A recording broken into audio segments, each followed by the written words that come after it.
project started because my manager and I, half joking, half chiding, said, why don't you let us get a run of Al Green? You know, we'll show you how it's done.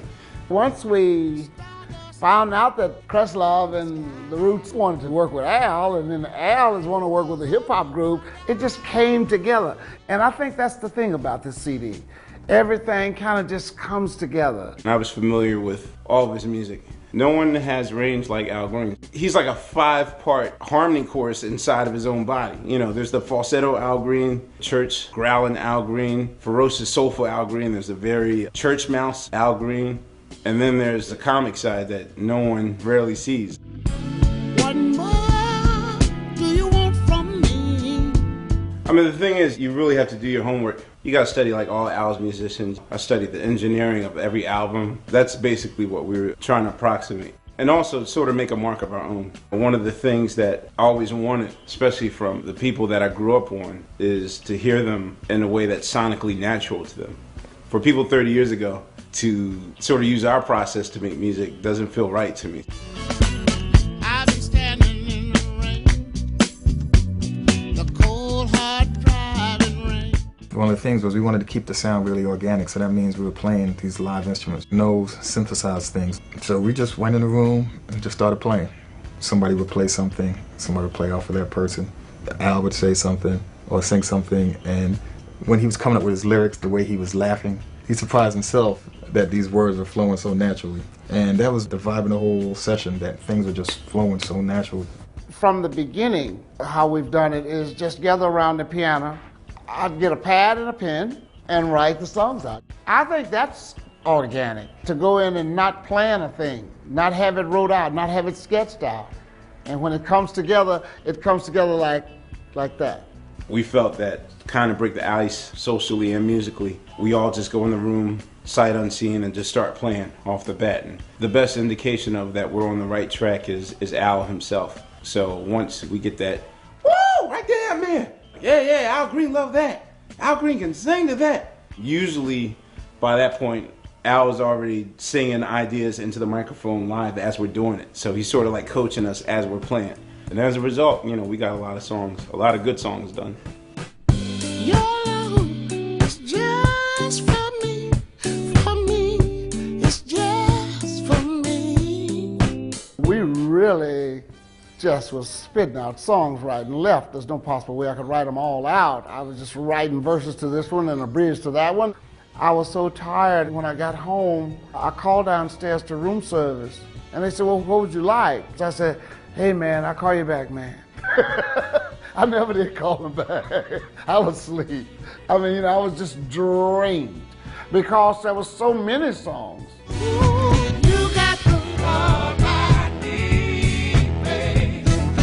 You got the love I need, babe. Working with Al Green is not a very structured. You can't put him in a box.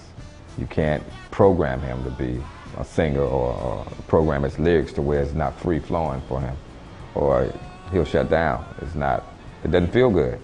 And so it made for an evening of great singing and music slanging.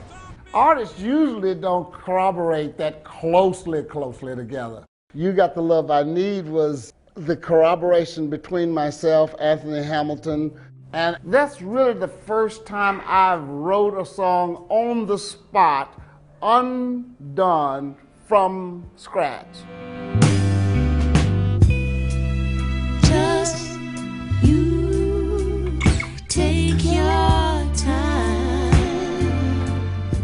I first heard about this album through my manager. I think he said that he'd got an email from Al Green's people and they're making a record and didn't want to be on it. And it was no question really, you know. The first song that we did, which is it's called Take Your Time, that was a song that I started working on at home because I guess I wanted to come here with something. I thought it'd be quite horrendous to sit in a room with like James Poyser and Ahmir and Al Green and just be stuck for ideas. So the first time we were playing it, I was just kind of playing the guitar part and singing through this line. I'm in the booth and then this voice just comes in and it's Al Green doing the harmony. Corinne didn't know she was going to sing Take Your Time. She went out to the booth, got a little stool, sat on it and started playing her little guitar. She wrote her verses I wrote mine again.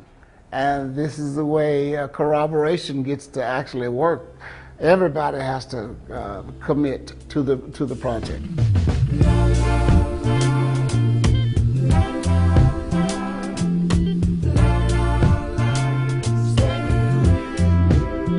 When John came in to sing the song by the sea, it might not have been the song that he planned on singing, but that was the song he wound up singing, and it turned out just great.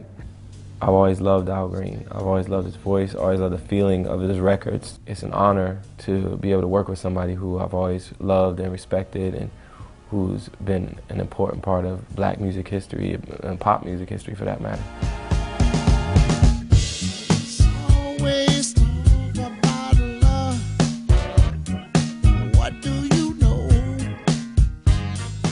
This is a real thrill for us. As a horn section, it is something we aspire to and have checked out a lot of his records for inspiration. To be playing and hearing his voice in the cans is it's something else.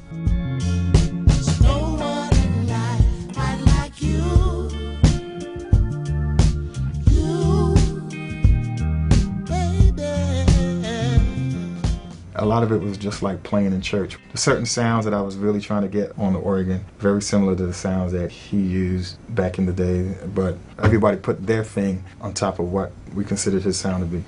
It would be hard to think of doing it without James. He's just incredible. He played the guts that really actually make up the bread and butter of the album.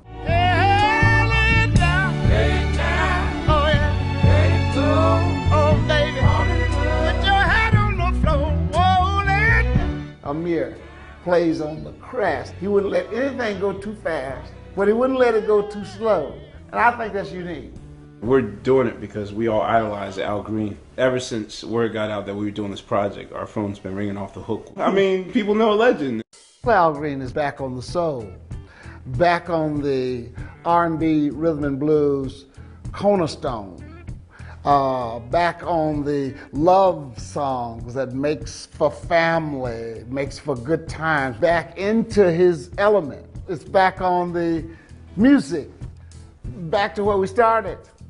Like one of my friends was telling me last night when I played the CD for him, this sound like the original Al Green. I'm going like, well, yeah, but it's just 2008. You got